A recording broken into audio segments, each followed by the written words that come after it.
पढ़ाते हैं लेकिन फौजें पसंद है, टीचिंग नहीं। आपको 24 घंटे के लिए देश का शिक्षा मंत्री बना दिया जाए, क्या आप सबसे पहले बदलाव करें? कुछ नहीं कर पाएगा इंसान, कुछ नहीं। मूस मोटैयन लोढ़ा हुई, हाथी घोड़ा थोड़े हुई। बिहार के कई नेता इन पे आरोप लगाते हैं कि भैया ये इसलिए कर रहे हैं कि राजनीति में आते हैं। जो पूछ रहे होते हैं वो चाहते हैं कि हम लोग आ जाएं या डरते हैं कि ना आए।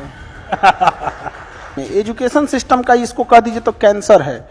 पेपर का ये जो लीक होना, भर्ती रद्द होना। ऐसे पेरेंट्स को क्या कहना चाहेंगे जो बच्चों पे अत्यधिक दबाव बनाते हैं, जिनके चलते बच्चे प्रेशर में आ जाते हैं? आप अपने घोड़ा को अगर मान के चलिए रेस लगाना है, घोड़ा पाला है कोई, तो उसको खिलाइए पिलाइए अच्छा से, कि बिना खिलाए पिलाए रेस में लाए मार डंटा मार रहे हो, क्या दौड़ेगा उसको। मैं लगभग 10-12 दिन महाकुंभ में था। बिहार के बहुत लोग हमें वहां पे मिले, सैकड़ों लोग मिले। उनका कहना था कि हमें भी योगी जैसा सीएम चाहिए। चीज है कि योगी जी में जो स्टिक ऑफ लॉ है कि भाई अगर गड़बड़ी करेंगे तो भाई मीडिया रहे चाहे कुछ रहे, कुछ भी हो सकता है। अगला सीएम किसको देखते हैं, नीतीश, तेजस्वी या प्रशांत किशोर? देखिए ये पॉलिटिकल क्वेश्चन आप हम लोग से काहे पूछते हैं? ये अच्छा, कल को कहेंगे भैया खान सर जुड़ जाओ हमारे साथ। आप लोग हमको ना पता नहीं, हमको कभी कभी लगता है कि हम पढ़ा रहे हैं तो आप लोग हमको ये नहीं कहते हैं कि पढ़ाइए, बार बार हमको उधरे क्यों खींच के लेके जाते। अच्छा, कोई आप स्टूडेंट्स की बात कर रहे हैं, सबसे अतरंगी सवाल जो किसी स्टूडेंट ने आज तक आपसे पूछा हो? स्टूडेंट आया कहा कि सर ये नर्मदा नदी 2 नदी है क्या? हम कहे नहीं तो, सर नाम देखिए ना, नर और मादा। एक सवाल उठता है, लगातार उठता रहता है कि भैया जितनी जगह मुगलों को, अकबर को या इन राजाओं को मिली उतनी महाराणा प्रताप को नहीं मिली। आपको क्या लगता है? आप एक शिक्षक हैं, क्या राय रखते हैं इस पे आप अपनी? जैसे महाराणा प्रताप और राजस्थान के जो शासक थे उनका योगदान इतिहास में उन्हें जगह नहीं मिलता है, ये दुखद है। लेकिन हम आपको बताते हैं कि मोहम्मद बिन कासिम के आक्रमण के 500 साल बाद तक और राजस्थान के शासकों ने, छतरानियों ने 500 साल तक किसी विदेशी आक्रमणकारी को घुसने नहीं दिया। बॉलीवुड में भले कई खान्स के दबदबे की बात होती रही है, लेकिन कोचिंग में एक खान ऐसे भी हैं जिनका कोचिंग में दबदबा है। सोशल मीडिया पर उनके करोड़ों फैंस हैं जो अपने चकल्लस कोचिंग के चलते हमेशा वायरल होते हैं। आज हमारे साथ मौजूद हैं खान सर, स्वागत है आपका। धन्यवाद सर। वो एक चीज थोड़ा सा हम कह दें कि वो कोचिंग नहीं है, वो मेरा परिवार है। उसमें पढ़ने वाले मेरे छोटे भाई बहन हैं, तो इट्स माय फैमिली है। तो शुरुआत करते हैं। खान सर को खान सर बनाने में सबसे बड़ा योगदान किनका है? उनके दोस्तों का? क्योंकि हमने कभी सुना है आपको कहते हुए कि बहुत साथ दिया जब गरीबी के दिन, स्ट्रगल के दिन रहे होंगे। आपके दोस्तों का, आपके स्टूडेंट्स का, या कुछ ऐसे लोगों का जिनको हम नहीं जानते, या खुद खान सर का? अब पहले से किसी को पता नहीं रहता है कौन टीचिंग में जाएगा। वैसे हमको फौज में जाना था, टीचिंग तो हमको अभी भी मतलब पढ़ाते हैं लेकिन फौजें पसंद है, टीचिंग नहीं। तो हमको ना जब स्टार्टिंग करना था तो 3 दोस्त थे मेरे, सोनू, पवन और हेमंत। इन लोगों ने बहुत हेल्प किया और कोचिंग के लाइफ में लेके आया हमको हेमंत, खींच के ले गया, चलना भाई पढ़ाई तो तनी मनी। तो वो बेगूसराय वाला एरिया आ जाता है ना थोड़ा उस टाइप का। फिर वहां से आदमी पढ़ाना चालू किया। अब पढ़ाते पढ़ाते कब आदमी इधर ही रह गया समझ में नहीं आया। तो किसी को भी ये नहीं पता चलता है कि कौन क्या करेगा। हमको लगता है आज यहाँ जितने लोग बैठे हैं, जिस भी फील्ड में है, आपको कोई स्टार्टिंग में उसको नहीं पता था कि हमको ये करना होगा। ये जिंदगी का उसूल है, चाहेंगे कुछ होगा कुछ और मिलेगा कुछ। तो सब कुछ चाह लेने से जिंदगी हो जाती तो दुनिया जन्नत बन जाती। अच्छा, आजकल जो सबसे ज्यादा सवाल उठता है कि जो मौजूदा शिक्षा प्रणाली है, क्या आपको लगता है उसमें बदलाव होना चाहिए? क्योंकि दुनिया बहुत आगे बढ़ रही है, कोडिंग की तरफ बढ़ रही है, हमारे यहाँ भी होता है, लेकिन उस लेवल पर अभी आपको लगता है क्या क्या चेंज होना चाहिए? क्या सोचते हैं खान सर? एजुकेशन सिस्टम में बस एक एजुकेशन और सिस्टम की कमी है। तो एजुकेशन, एक बात बताइए, हमको ये नहीं समझ में आता है, हम लोग बच्चों के सामने एक बड़ा अच्छा सा भाषण दे देते हैं कि शिक्षा का उद्देश्य होता है एक अच्छा इंसान बनना। वो माँ बाप बना देते हैं अच्छा इंसान, वो अच्छे माँ बाप रहेंगे, अच्छा परिवार रहेगा, सराउंडिंग ठीक रहेगी, हो जाएगा वहां पे। क्या उसको भाषण दे रहे हैं? उससे जिंदगी का एक बहुमूल्य समय खींच लिए, आप उसको इंडिपेंडेंट नहीं बना पाए। एक 4 साल अभी के टाइम पे ग्रेजुएशन, 2 साल पीजी, वो इस ग्रेजुएशन और पीजी के दम पर कुछ ही ऐसे ग्रेजुएट डिग्री हैं, जैसे बीटेक हो गया, एमबीबीएस हो गया, आप इक्विवेलेंट करते हैं कॉलेज ग्रेजुएशन वाले से। उस 6 साल का टाइम उससे लेते हैं। उस 6 साल के बीच में वो जब कंप्लीट करके आता है तो वो समाज में कुछ नहीं कर पाता है।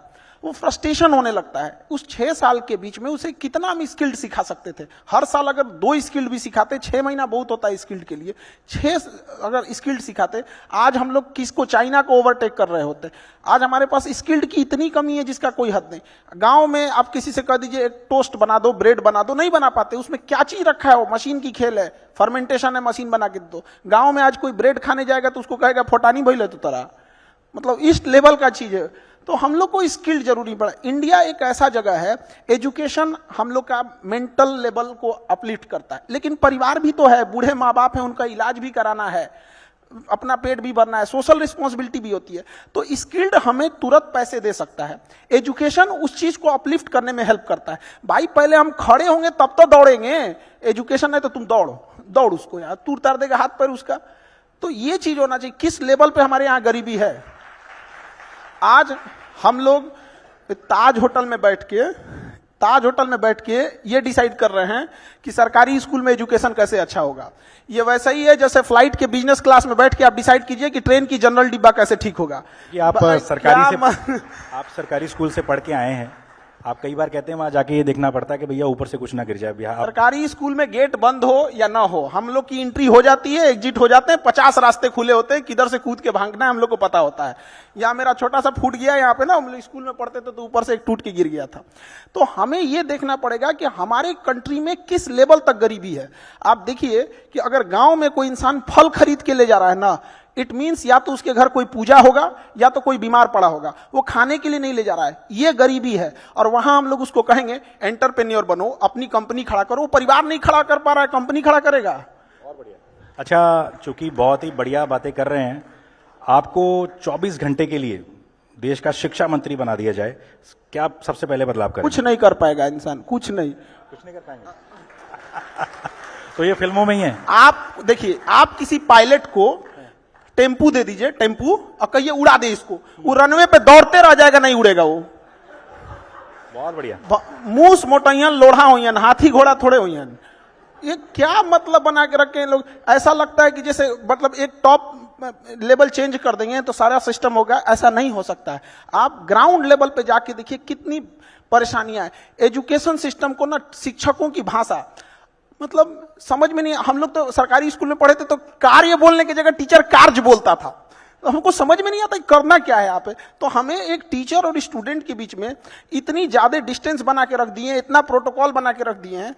आज 90% स्टूडेंट, उनको अगर क्लास में कोई टॉपिक नहीं भी समझ में आ रहा है, टीचर बोलेंगे समझ में आ गया तो हाथ उठा देगा। टीचर को पता होना चाहिए कि स्टूडेंट किस टॉपिक पे फंसेगा और किस टॉपिक पे नहीं फंसेगा। टीचर इतना कॉन्फिडेंस होना चाहिए, वो बता सकता है कि ये टॉपिक हर बच्चे को समझ में आया कि नहीं आया हुआ। आपने जीएस में ये चकल्लस तरीके से समझाने का फॉर्मूला निकाला, ये कब आया सबसे पहले प्लान में कि भैया ऐसे समझा सकते हैं, ऐसे समझ आएगा जीएस? हम लोग जब स्टूडेंट थे ना तो टीचर लोग इतना लंबा लंबा बात बोलते थे, लोग समझ में नहीं आता था क्या बोले लोग। हम लोग को लगता था कि हम लोग पैदाइशी में कुछ मैन्युफैक्चरिंग डिफॉल्ट हो गया, हम लोग में कुछ लगता है पाठ पूर्जा कम है दिमाग में, समझ में उतना नहीं आता था। उसमें कुछ दोस्त सब जब हम लोग को समझाना चालू किए ना, तब समझ में आया कि भाई ये टीचर लोग जो है ना, ये गड़बड़ मतलब थोड़ा हाई लेवल पे लेके जा रहे हैं। तो हमको लगा कि नहीं, एक टीचर से ज्यादा उसका एक दोस्त बन के पढ़ाइए, फिर देखिए वो अपनी हर एक कमजोरियों को बताएगा वहां, और वो रेस्पेक्ट करेगा। रेस्पेक्ट में कभी कोई कमी नहीं आएगी। रेस्पेक्ट किसका करता है? इंसान, जिससे हमें कुछ सीखने को मिलता है। जैसे उसको लग जाएगा यार ये इंसान ने बहुत बेहतरीन ढंग से पढ़ा दिया, तुरंत वो रिस्पेक्ट में कोई कमी नहीं करेगा।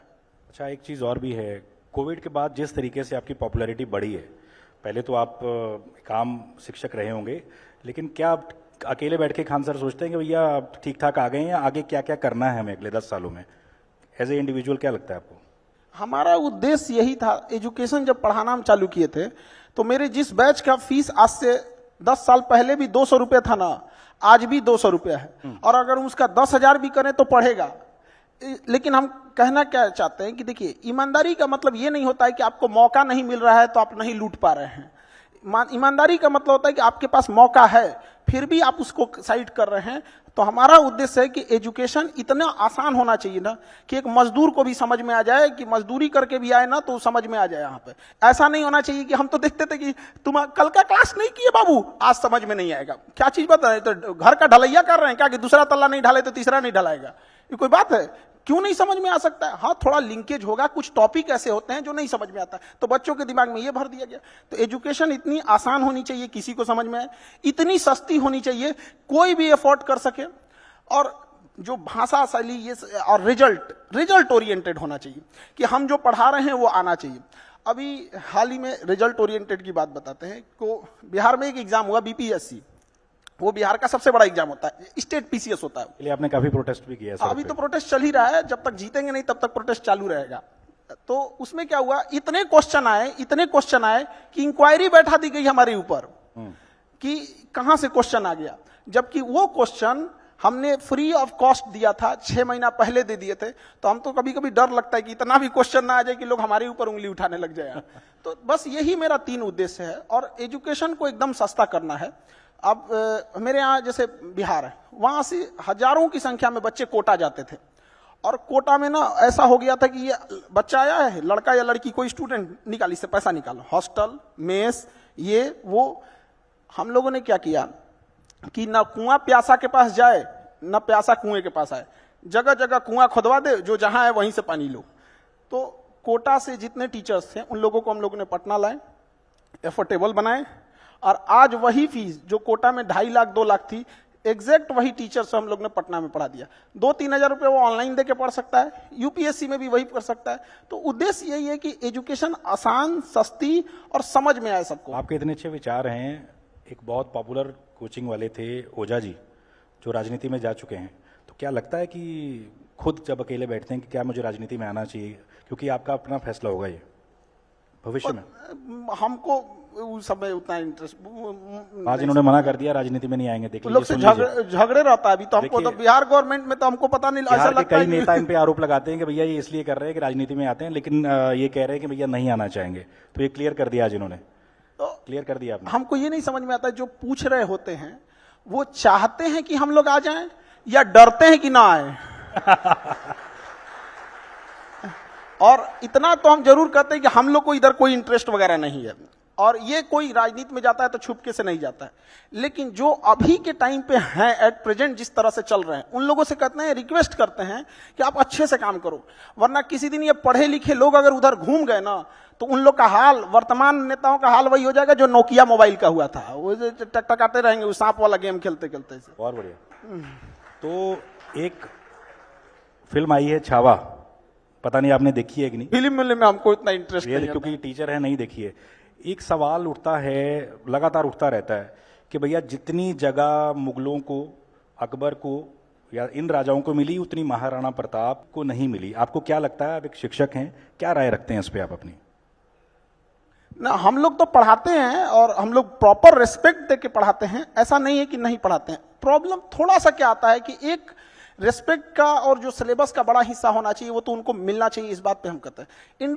इंडिया में क्या हुआ था ना कि जो इंटरनल राजा थे उनका ना डिवाइडेशन इतना ज्यादा हो गया था कि महाराष्ट्र के क्षेत्र में ये, आप देखिए हर्षवर्धन के मरने के बाद पूरे भारत को कंट्रोल करने के लिए आपको राजा नहीं मिलेगा। तो जैसे महाराणा प्रताप और राजस्थान के जो शासक थे, उनका योगदान इतिहास में उन्हें जगह नहीं मिलता है, ये दुखद है। लेकिन हम आपको बताते हैं कि मोहम्मद बिन कासिम के आक्रमण के 500 साल बाद तक और राजस्थान के शासकों ने, छतरानियों ने 500 साल तक किसी विदेशी आक्रमणकारी को घुसने नहीं दिया।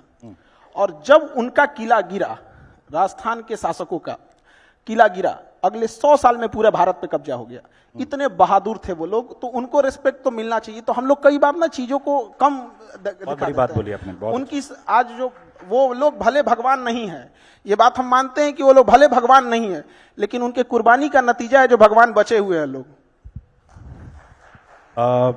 आप जैसे कोटा की भी बात कर रहे थे, बच्चे तैयारी करते हैं पेपर की, खूब मन लगा के तैयारी करते हैं, पेपर देते हैं, पास भी कर लेते हैं, फिर खबर आती है जी पेपर लीक हो गया या भर्ती रद्द हो गई।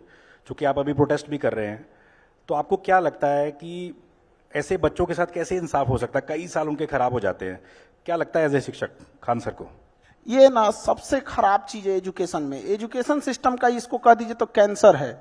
पेपर का ये जो लीक होना, भर्ती रद्द होना, मतलब आप एक स्टूडेंट की मनोभाव तो हम लोग का अंदाजा आप ऐसे लगाइए कि हम लोग फ्रस्ट्रेट हो जाते हैं कि क्या मन से पढ़ाएं हम लोग, खुशी मनाएं कि पेपर लीक हो गया।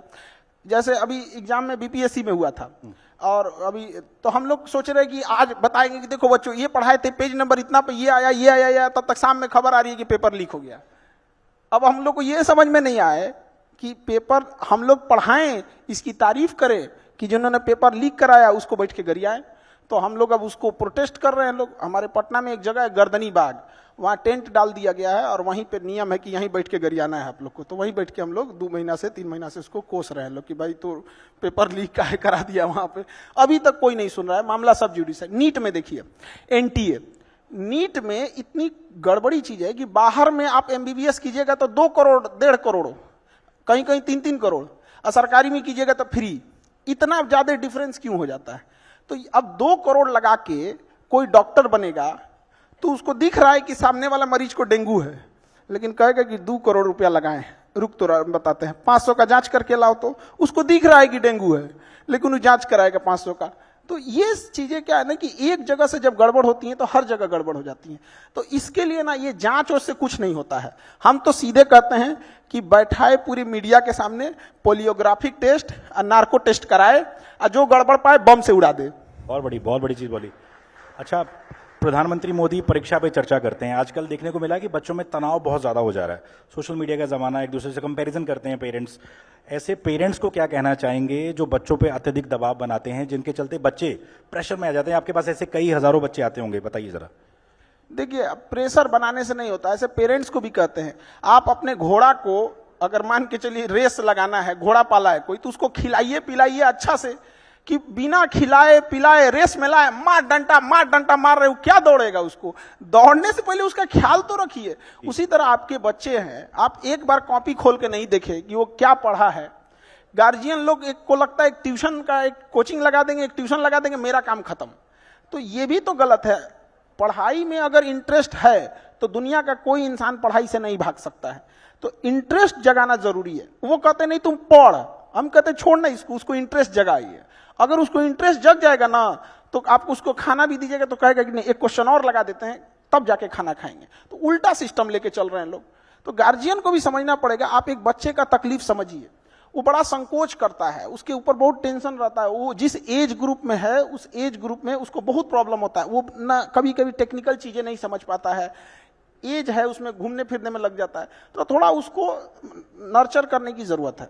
आपके पास हजारों स्टूडेंट्स अभी तक क्लासें आप ले चुके हैं, कुछ ऐसा किस्सा सुनाइए जिसमें आपके पास कोई बच्चा कुछ ऐसा सामान ले आया हो। जैसे आप, मैंने सुना कई एक बार बंदूक ले आया था बच्चा, आपके लिए नहीं लाया था, किसी और वजह से लाया था, बताइए जरा क्या था वो? आई कार्ड चेक होता है क्लास में, तो क्योंकि ना विदाउट आई कार्ड वाले को हम लोग अलाउ कर देंगे तो फिर तो बदमाशी करके भाग जाएगा तो पता ही नहीं चलेगा। तो ऐसे चेक हो रहा था आई कार्ड, तो उसके पास था नहीं। कहा कि भाई जो चेक कर रहा था उसका, भाई मेरे पास आई कार्ड है, लाए नहीं, आज हमको बहुत जरूरी काम है। तो कहा क्या काम है? तो उलझ गया उससे। तो उसका ना यहाँ पे शर्ट उठा तो तमंचा रखा हुआ था। तो कह रहा है कि तमंचा लेके रखा, तो डर गया बेचारा कि भाई हम इसका आई कार्ड क्या चेक करेंगे, तो तमंचा लेके घूम रहा है। तो आपस में बात किए सब, तो कह रहा है कि देखो अभी छोड़ा, एक तो 11-12 बजे झगड़ा होने वाला है, तो सोचे कि उससे पहले क्लास कर लेते हैं, सुबह वाला क्लास कर लेंगे बाद में। सोचिए झगड़ा करने से भी पहले उसको चिंता था कि क्लास कर लेना है। तो इस टाइप के भी कुछ आ जाते हैं। तो ऐसे स्टूडेंट्स को भी आप कैसे मैनेज करते हैं? मतलब जो ऐसे दिमाग वाले लोग हैं, कैसे पढ़ाते हैं जीएस उनको? वो तो बैठ के पढ़ाई कर रहा है, उससे हमको मतलब नहीं रहता। वो तो पढ़ाई में एकदम उन लोग को ऐसा नहीं रहता है। लेकिन कुछ ये तो माँ बाप का परवरिश का चीज होता है कि आखिर अगर ऐसे बच्चे हैं तो अल्टीमेटली उन्हीं का लॉस होता है। हम लोग कितना भी पढ़ा दें, लेकिन ये जो गलत रास्ते पे एक बार चला जाता है वो लौट के नहीं आ पाता है फिर। अच्छा, चूंकि हमारा थीम है एजुकेटिंग इंडिया 2030, तो आपको क्या लगता है किताबों में भी बदलाव होना चाहिए? वही पुरानी किताबें पढ़ रहे हैं बच्चे एनसीईआरटी की, बदलाव हो रहे हैं लेकिन उतने लेवल तक नहीं हो रहे। आपको लगता है कि अब वक्त आ गया कि भैया बदलाव होना चाहिए, तभी बच्चे कुछ प्रैक्टिकल, क्योंकि जो हम स्कूलों में पढ़ते हैं आपको भी पता वो प्रैक्टिकल में काम नहीं आता बच्चों के, जो भी किसी भी जॉब में हो। क्या लगता है खान सर को? देखिए, एनसीईआरटी बुक बहुत रेलेवेंट है, उसको अपडेट हमेशा आते रहता है, कुछ अपडेट। ये किताबें चेंज करना ना, ये कमाने का एक फैशन हो गया है। किताबें बनती हैं पेड़ पौधों से काट के बनेगी। एक और हम भाषण देंगे कि ग्रीनरी बढ़ाओ, और जितने ये प्राइवेट स्कूल वाले हर साल किताब चेंज कर देंगे कि हमारी कमाई बढ़ जाएगी यहाँ पे। ये क्या मतलब बनता है? आप एक ऐसी किताब रखिए जो लॉन्ग टाइम पे चले। मेडिकल की कौन सी किताब इतनी चेंज हो रही है? हाँ, रिसर्च होता है, वो ऐड हो जाता है, जो भी रिसर्च। ये 7-8 के बच्चों में कौन सा रिसर्च हो रहा है? अरे उनको वही चीज है जो फॉर्मूला है यहाँ पे, कौन सा बड़ा चीज है? मिडिल क्लास इंसान मर जाता है उसका किताब खरीदते खरीदते। एक आदमी थे हमारे यहाँ पटना में, तो उनको मतलब हमारे पास आए कि सर कुछ पैसे चाहिए हेल्प। हम कि क्या हुआ? तो कहे कि मेरी बेटी, उनको पढ़ा रहे थे बेटी को, तो कहे कि उसको ना री एडमिशन लेना है। हम कहे फेल हो गई क्या? तो कहे नहीं नहीं, पास हो गई ना तो प्रमोशन का भी पैसा लगता है। मतलब उसको पैसा इसलिए लग रहा है कि पास हो गई तो फेल हो जाना चाहिए उसको। ये क्या सिस्टम बना के रखे हैं? मतलब बच्चा पास हो गया तो फिर उसको, मतलब उसको ना, वो स्टूडेंट नहीं है, उसको हर कदम पे नोच लो इसको। या उसको बेहतर किताब रखिए, सिस्टमेटिक। 1 नेशन 1 इलेक्शन की बात करते हैं, 1 नेशन 1 एजुकेशन की बात क्यों नहीं करते हैं? तमिलनाडु में अलग सिस्टम है, गुजरात में अलग है, बिहार में अलग है। एक जैसा सिस्टम रहना चाहिए। लैंग्वेज आप पढ़ाइए, गुजरात में गुजराती लैंग्वेज को पढ़ाइए, गुजराती कल्चर को पढ़ाइए, बट ओवरऑल तो सेम रहना चाहिए। किताबें बार बार चेंज करने से बिना मतलब का फाइनेंशियल बर्डन बढ़ता है। और ये जो आप कहें कि जो किताब है और उसका जो यूज नहीं आता है, तो किताब में एजुकेशन से रिलेटेड चीज है, और जब हम वर्किंग में जाते हैं तो वो स्किल्ड ढूंढता है। तो स्किल्ड अलग हो गया, एजुकेशन अलग हो गया। आखिर हमें भीड़ में से सेलेक्ट करना है किसी को, तो हम कैसे सेलेक्ट करेंगे? A single sheet of marksheet can not decide my whole career. लेकिन हमारा मार्कशीट ये जरूर बता देता है कि 10th में हम सिंसियर थे कि नहीं थे। ग्रेजुएशन का मार्कशीट हमें ये जरूर बता देता है कि उस टाइम फ्रेम में हम सिंसियर थे कि नहीं। इस आधार पर हम ये आइडिया लगा लेते हैं कि ये इंसान थोड़ा सिंसियर होगा। बाद में उसको ट्रेनिंग स्किल तो सब देना ही पड़ेगा ना। अच्छा, भारत की करोड़ों की आबादी जो है युवा है। दुनिया में होता है कि सबसे युवा आबादी भारत में है। खान सर, क्या लगता है आपको, जो हिंदी वाले स्टूडेंट्स स्पेशली इस आबादी का बड़ा हिस्सा हैं, वो खुद, उनको लो फील कराया जाता है और वो खुद लो फील होते भी हैं। क्या मैसेज देना चाहेंगे ऐसे स्टूडेंट्स को कि भैया हिंदी मीडियम या इंग्लिश मीडियम कुछ नहीं होता? क्या कहना चाहेंगे इस पे? ये ना छुपा दिया जाता है हिंदी मीडियम या इंग्लिश मीडियम। ये जो सीबीएसई और आईसीएसई है, इसमें गरीब इंसान मर जाएगा वहां पे। वो बताइए आपको, आप कोई अभी ऐसे स्कूल दिख रहे जिसे 15,000 रुपये फीस है, वो गरीब का इंसान कहाँ जाएगा? वो तो मजबूरी में जाएगा ऐसे स्कूलों में जहां पे वो सरवाइव ना कर पाए। तो वहां पे उसको कह दिया जाता है हिंदी मीडियम। छुपा रहा है। हिंदी मीडियम कह देने से ना वो लगता है कि उसकी इंडिविजुअल गलती है, और इंग्लिश मीडियम करने से लगता है उसकी इंडिविजुअल उसका कोई अचीवमेंट है। वो एक गरीब स्कूल हो गया जिसमें आम आदमी नहीं पढ़ सकता है। जितने अच्छे स्कूल्स हैं, ये जो आपको जो बहुत बड़े लोग कह रहे हैं कि हम ये स्कूल्स हैं, सरकारी स्कूल में एक बार भेजिए, उनको अपना कॉन्फिडेंस फील हो, अजीब सा होने लगेगा। जनरल डिब्बा में घुसते ट्रेन के एक अलग सी फील आती है, भैया हम कहाँ फंस गए, निकल पाएंगे कि नहीं निकल पाएंगे। तो जनरल डिब्बा का हाल क्या हो जाता है? 2 स्टेशन पहले आदमी निकलने की तैयारी कर देता है कि भाई निकलना है, चपा जाएंगे गेटवे पे। ये हाल हो जाता है। और वो एसी वाला, उसको भीड़ भाड़ नहीं है, ट्रेन रुकने के बाद वो निकलता है। तो हमारे यहाँ तो एजुकेशन भी 2 टाइप का है, अमीरों के लिए अलग है, गरीबों के लिए अलग है। अगर ये एक जैसा रहता है जैसे चाइना में, नहीं हो सकता यार। हम लोग को देखिए, हम लोग का अस्तित्व क्यों है? क्योंकि सरकारी स्कूलों में या जो स्कूलिंग एजुकेशन है, वहां उस बच्चे को प्रॉपर ढंग से कुछ ना कुछ कमी रही थी तो भी हमारे पास आया। जब तक हम लोग हैं, वो ये बात को बता रहा है कि स्कूलिंग में कमी है। जिस दिन वो प्रॉपर हो गया, हम लोग की जरूरत ही नहीं पड़ेगी। तो हिंदी मीडियम वाले बच्चों को क्या मैसेज देंगे कि भैया लो फील ना करें आप? जैसे बाकी मुल्कों में, रूस में रशिया को, रूसी भाषा को प्राथमिकता दी जाती है, यूरोप में भी यही है। भारत में क्यों शर्मिंदा एक फील कर रहा है आदमी भैया हिंदी बोलने पे? आप हिंदी के ब्रांड एम्बेसडर की तरह हैं, इसलिए पूछ रहा हूं आपसे। जबरदस्ती उनको शर्मिंदा होने की जरूरत नहीं है। हम खुले मंच से कहते हैं कि मेरी जिंदगी का अगर कोई सबसे अच्छा डिसीजन था तो हम इंग्लिश मीडियम छोड़ दिए थे। वो हमको कुछ बुझाइए नहीं रहा था वहां पे, बस मैं I go to drink water sir, और उसके बाद कुछ समझ में नहीं आता था। पूरा पढ़ के याद कर लेते थे और सब चीज याद कर लेते थे, और समझ में आता नहीं था, तो हम छोड़ दिए वहां पे। इधर आए तो समझ में आने लगा। प्रॉब्लम क्या है ना कि हम लोग इंग्लिश को अलग से वरीयता दे देते हैं। हमारे यहाँ पटना एक तो फ्लाइट जारी थी, दिल्ली से पटना फ्लाइट, तो फ्लाइट वाले को तो पता है कि भाई पटना जा रहा है, वहां का रीजनल लैंग्वेज भोजपुरी, मैथिली, भोजपुरी है। तो एक एयर होस्टेस थी, वो एक बूढ़े बाबा थे, उनके किसी बेटे ने टिकट बुक किया होगा, उसमें खाना बुक कर दिया था, तो उन्होंने खाना दे दिया। एयर होस्टेस पूछ रही है बेवरेज, वो आदमी को बेवरेज बुझा रहा है। वो आदमी बेवकूफ नहीं था, वो पूछने वाली, उनको नहीं समझ में आ रहा है, वो बूढ़ा आदमी है, बेवरेज पर कंफ्यूजन में है, बेवरेज वहां पे। भाई आप तो एक तो सॉफ्ट ड्रिंक, कोल्ड ड्रिंक उठा के बेवरेज थमा के रख दिए हैं। तो उनको ये लगता है ना कि भाई हम इंग्लिश बोलते हैं, मेरी एयरलाइंस बहुत अच्छी है।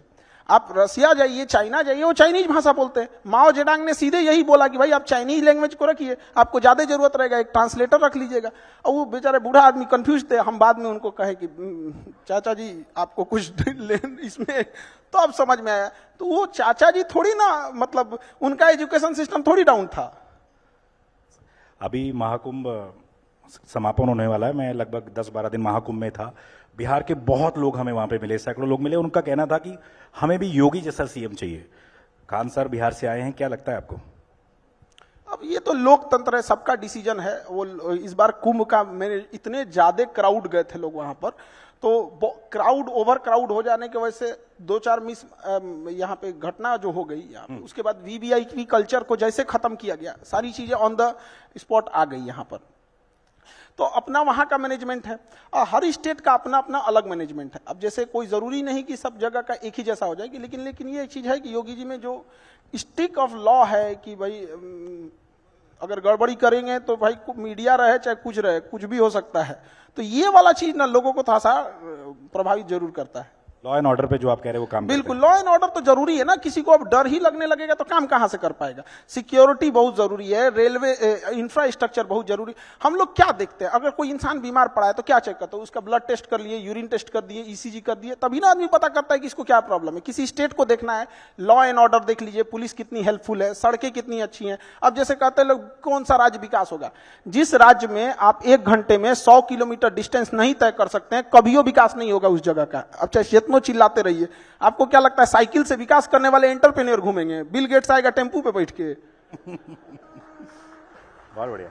चलिए, क्योंकि जनता की पुरजोर मांग थी कि रैपिड फायर भी किया जाए खान सर से, क्योंकि इनकी बातें जो हैं किसी को बोर नहीं कर सकती, भले 1 घंटा बोलते रहे। बिहार में कुछ महीनों में चुनाव है, अगला सीएम किसको देखते हैं, नीतीश, तेजस्वी या प्रशांत किशोर?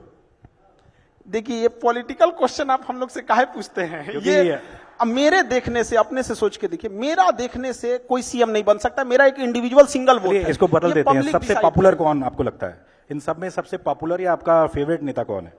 नीतीश कुमार, प्रशांत किशोर? काफी मेहनत कर रहे हैं आजकल। सबकी अलग अलग रिस्पॉन्सिबिलिटी है। देखिए, नीतीश कुमार को जिस हालत में बिहार मिला था ना, गढ़ा में मिला था, गढ़ा में, जिसपे कोई बिल्डिंग नहीं बना सकता है। पहले उसको आप जैसे एक जमीन खरीदिए, कोई समतल जमीन खरीदिए, कोई गड्ढा में क्या खरीदिए, समतल वाला तुरंत बिल्डिंग बना देगा। तो उत्तर प्रदेश एक समतल जमीन थी, फटाफट काम होने लगा।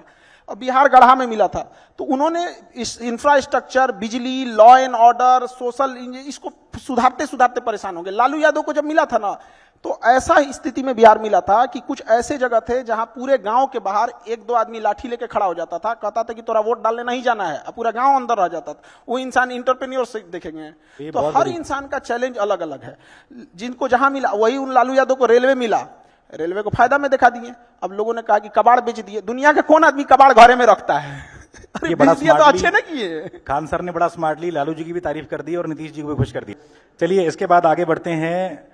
खान सर की टीचिंग फिलॉसफी, एक शब्द में आप जो टीचिंग कराते हैं उसको अगर क्लास में बैठ के उसको समझ में नहीं आया तो स्टूडेंट की गलती नहीं, टीचर की गलती है। बहुत बढ़िया, बहुत बढ़िया।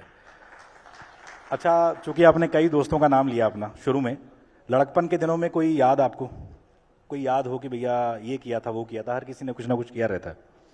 बचपन में तो हम लोग के टाइम पे मोबाइल था नहीं, तो दिन भर तो आदमी बदमाशी करता था उसमें। अब याद के डेली एक तो नया नया कहानी रहता था बचपन में, कौन ध्यान रहता है इतना। मतलब बचपन में तो हमको लगता है कि जिस आंधी में मौसम विभाग चेतावनी जारी करता था कि घर से ना निकलिए, उस आंधी में हम लोग टिकोरा बीनने जाते थे। आम का जो छोटा वाला आम होता है ना, उसको टिकोरा बोला जाता है हमारे यहाँ, तो उसमें हम लोग तो बचपन में तो आदमी बदमाशी करते रहता था। अच्छा, आप टीचर ना होते तो क्या होते?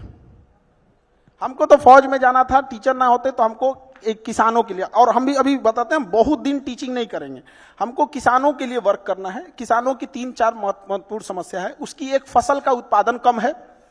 दूसरा क्या है, उसका फसल अगर उत्पादन हो गया तो कीड़ा खा जाते हैं सब। और उस तीसरा क्या है कि अगर नहीं खाया तो बेचने जाएगा तो उसके फसल की सेल्फ लाइफ कम होती है, तो कोल्ड चेन नेटवर्क नहीं है। उसको अगर शाम में अपनी सब्जी बेचने गया है तो शाम 4 बजे तक ही उसको अच्छा भाव मिलेगा। बाकी समय गिद्ध की तरह लोग देखते होंगे कि शाम होगा तो ये बेच के जाएगा, क्योंकि उसके यहाँ कोल्ड स्टोरेज का चेन नहीं है। आप 3 सिस्टम देखिए। किसान को आप 5 किलो का जो अनाज का है, ये देखिए, ये एक अच्छी योजना है। और समाज का एक बड़ा हिस्सा उससे प्रभावित हो रहा है, उसका वो एहसानमंद है। लेकिन हमें एक ये भी सोचना पड़ेगा कि हम अभी भी कहां पर हैं। तो उनका योजना में हम संदेह नहीं कर रहे हैं, बहुत अच्छी योजना है, लेकिन ये जो 3 चीज है किसानों के लिए, एक किसान को बताइए अगर मेहनत से उत्पादन किया, हमारे यहाँ समस्तीपुर एक जगह है, वहां गोभी उत्पादन हुआ, 1 रुपया किलो बिका गोभी, 1 रुपया, जबकि दुबई में बिक रहा था 250। बताइए एक किसान दुबई भेजेगा कि जो सिस्टम बैठा हुआ है वो भेजेगा? तो क्या मतलब बनता है? वो ट्रैक्टर चला दिया, 1 रुपया किलो गोभी। अभी बहुत सारे लोग पूछेंगे, क्योंकि आप लोग दिल्ली में बैठे हैं, आप लोग को आइडिया नहीं लगेगा 1 रुपया किलो भी गोभी हो सकता है क्या? वहां ट्रैक्टर चला दिया समस्तीपुर में। तो बहुत समस्या है, आप कभी उसके ऊपर देख के देखिए। इस देश में सबसे ज्यादा अगर किसी के पास कलेजा और बहादुर है सब ना, तो इस देश के किसान हैं सब। यहाँ हम लोग का ना एक मोबाइल छूट जाएगा ना तो अरे धक धक होने लगा, कहाँ मोबाइल हुआ छूट गया। वो 6 महीने तक अपनी फसल पूरे खेत में छोड़ के आता है, कभी आग लग जाता है, कभी कुछ हो जाता है, कभी कुछ हो जाता है, कोई उसको पूछने वाला नहीं होता है। तो जब तक इस देश में किसान और महिलाओं का उत्थान नहीं करेंगे, कहां से आगे बढ़ेगा? आपने मोबाइल की बात की, देश के करोड़ों युवा जो रील पर सारा दिन फील करते रहते हैं, उनको क्या मैसेज देंगे? कितना टाइम वेस्ट कर रहे हैं अपना वो लोग? रील देखने से अच्छा है अपनी काम की चीजें देखिए। अगर आपको 2 घंटा मोबाइल चलाना है तो 2 घंटा की जगह 3 घंटा चलाओ, लेकिन आप स्पेसिफिक देखो। अगर आपको कोई मूवी देखनी है तो मूवी देखो। ये रील का मतलब क्या हो गया? अजनबी से मिलते जा रहा है, उसको खुद नहीं पता है कि इसके नीचे क्या करके स्क्रॉल करके आएगा, तो वो उससे कोई उसके याद नहीं होगा। जितनी छोटी छोटी चीजों को हम देखेंगे हमारी मेमोरी कमजोर होते जाएगी। तो ये इसके मेमोरी पे चीजों पे बहुत ज्यादा हो रहा है, क्योंकि रील देखने के बाद ना हम उसे रिकॉल नहीं कर पाते। मेमोरी तेज कैसे होता है? जब हम किसी चीजों को बार बार रिकॉल करते हैं। तो अगर उस रील की जगह मूवी भी देख लेगा ना तो उसको रिकॉल आएगा, कोई डायलॉग याद आएगा, कोई इमोशनल सीन, कोई गाना, कुछ ना कुछ याद आएगा। रील में उसको कुछ नहीं याद आता है। आप ऐसे समझिए कि हमारा दिमाग कितना शॉर्ट कर दिया है ये सोशल मीडिया ने, कि 20 सेकंड के रील पे भी ना ऊपर लिखा होता है वेट फॉर इंड। 20 सेकंड के रीलवा पे लिखा है इंड के लिए इंतजार करो। बाप रे बाप। अच्छा, काफी लोगों का सवाल था कि हजारों स्टूडेंट्स आपसे करंट अफेयर पढ़ते हैं, खान सर अपडेट होने के लिए क्या क्या पढ़ते हैं? वो कोई एक सोर्स से हम लोग नहीं पढ़ सकते हैं, कहीं कहीं जहां जहां से मिल जाता है आदमी वहां से उठा के पढ़ लिया। जैसे अमेरिका के बारे में पढ़ना है तो हम इंडियन न्यूज को पढ़ेंगे तो वो इंडियन एस्पेक्ट्स में दिखाएगा, बट वही अगर हम गार्जियन न्यूयॉर्क टाइम्स देख लेंगे तो वहां के हिसाब से दिखाएगा। और धीरे धीरे चीजें आदत हो जाती है। न्यूज में होता क्या चीज है, मतलब एक मेन चीज होती है, उसको घुमा फिरा के होते रहता है। अच्छा, कोई एक चीज जो आपको लगता है आज के स्टूडेंट्स को पता होनी ही चाहिए? कोई एक चीज? बहुत चीज पता होना चाहिए, एक चीज से क्या चीज हो जाएगा उसका। लेकिन हाँ, एक चीज मतलब हम ये जरूर कहेंगे कि जो स्टूडेंट के अंदर ये चीज होती है ना कि हम इसको बाद में पढ़ लेंगे, बाद में रिवीजन कर लेंगे, हम अच्छे से इसे फेयर कर लेंगे, टाइम टेबल बना देंगे, इस सबको बहुत दिक्कत होने वाला आगे जाके। अभी नहीं तो कभी नहीं है। जो आज करेगा वही कर सकता है, और बहुत परफेक्ट के चक्कर में नहीं पड़िएगा। स्टूडेंट सबको देखते हैं, एक बार फेयर करेंगे, एक बार रफ, कुछ नहीं मिला, पढ़ना चालू करो, चाहे जैसे भी। टेबल सजाएगा, पानी बोतल रखेगा, फिर उसको पानी पिएगा, नमकीन खाएगा, पढ़ने से पहले फिर वॉशरूम जाएगा, फिर पानी पिएगा, पगला गया। बैठ, जहां पढ़ना है पढ़ वहीं पे। अच्छा, कोई आप स्टूडेंट्स की बात कर रहे हैं, सबसे अतरंगी सवाल जो किसी स्टूडेंट ने आज तक आपसे पूछा हो, कुछ याद हो आपको? कोई किस्सा, किसी स्टूडेंट का सवाल?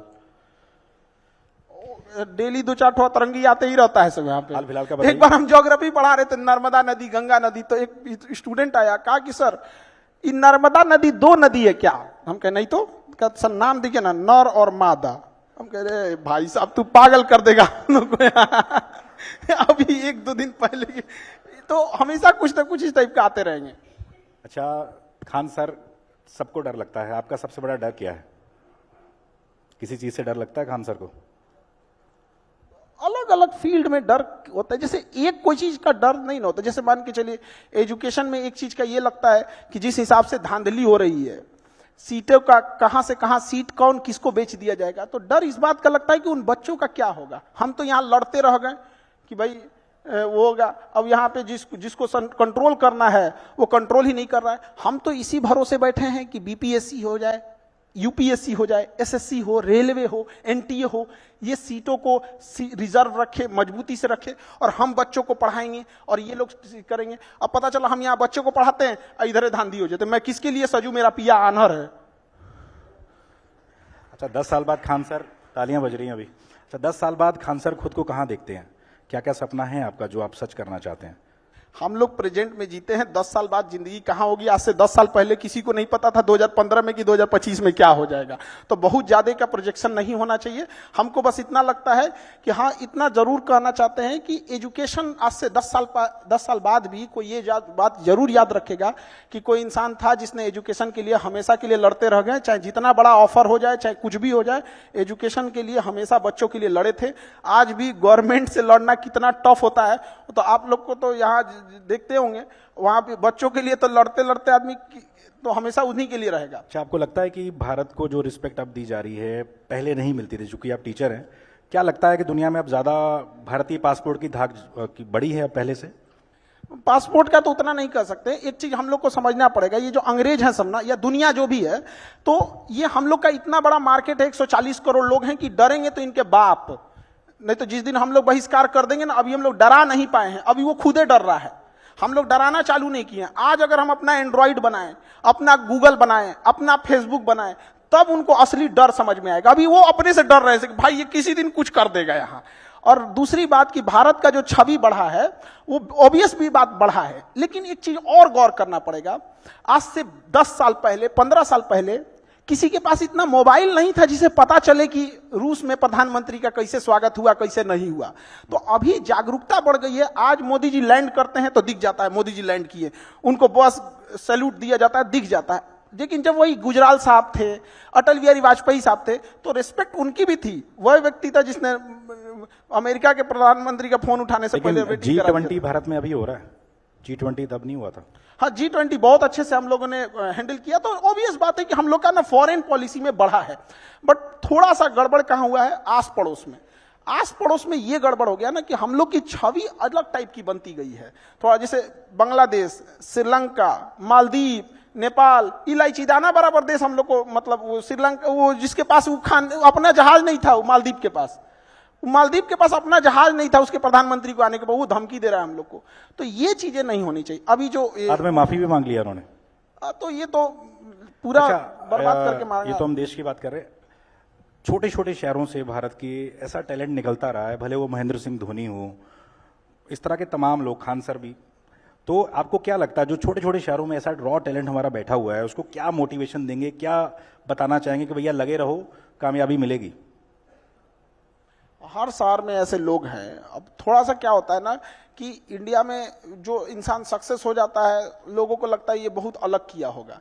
एक आध नंबर से या थोड़े मोड़े चीजों से अगर चूक जाता है तो लोग इंडिया में ना उसको थोड़ा भी रिस्पेक्ट नहीं देते हैं। ये बहुत खराब लगता है। कोई कामयाब है तो इसका मतलब ये नहीं कि जो आपसे पीछे है वो आपके लायक नहीं है या आपसे कम जानता है। कभी कभी होता है कि मतलब उसके पीछे वाला बेटर उनसे ज्यादा बेटर जान रहा होता है। एक समय आएगा जब उसको भी लोग जानेंगे। तो थोड़ा बहुत वही कहते हैं कि लगे रहना चाहिए। कामयाबी एक दिन में नहीं मिलती है, लेकिन एक दिन तो जरूर मिलती है। चलिए, बिहार में चुनाव है और लोगों को जैसे पता लगा कि आपसे हम मिलने वाले, तो उन्होंने पूछा जरूर था हमसे कि आपको क्या लगता है प्रशांत किशोर जिस तरीके से गांव गांव जाकर मेहनत कर रहे हैं, मेहनत रंग लाएगी? भले सरकार ना बना पाए, आपको क्या लगता है कैसा काम कर रहे हैं प्रशांत किशोर? लोगों को जागरूक करना ये बहुत अच्छी चीज है। और एक व्यक्ति ने इतना हिम्मत दिखाया जो गांव गांव जाके पैदल चल रहा है। हम तो कहते हैं जागरूक ना करके कोई पैदलों चल के देखे कितना टफ होता है, गर्मी, बरसात, ठंडा। और क्या सिखा रहे हैं वो, लोगों को क्या कह रहे हैं, शिक्षा पे ध्यान दो, स्किल्ड पे ध्यान दो, यही सब चीज। ऐसा थोड़ी कर रहे हैं कि मतलब कोई गलत चीज सिखा रहे हैं। तो लोगों को जागरूक कर रहे हैं, बहुत अच्छा काम कर रहे हैं। उनको नतीजों में भी देखने को मिलेगा, उनको जरूर। अच्छा, कल को कहें कि भैया खान सर जुड़ जाओ हमारे साथ, आप लोग हमको ना पता नहीं, हमको कभी कभी लगता है कि हम पढ़ा रहे हैं तो आप लोग हमको ये नहीं कहते हैं कि पढ़ाइए, बार बार हमको उधरे क्यों खींच के लेके जाते हैं? आप कह रहे हो बहुत अच्छा काम कर रहे हैं। चलिए, इन्होंने तो मतलब हम क्या कहते, खराब काम कर रहे हैं? इन्होंने नीतीश जी की तारीफ कर दी, लालू की तारीफ कर दी, प्रशांत किशोर की तारीफ कर दी। बिहार में चुनाव है, आगे आपसे हम दोबारा जुड़ेंगे। आज हमसे खान सर जुड़े, बहुत बहुत शुक्रिया आपका, हमारे इस कॉन्क्लेव में आप आए, बहुत बहुत शुक्रिया। आगे भी आपसे हम जुड़ते रहेंगे। Thank you very much.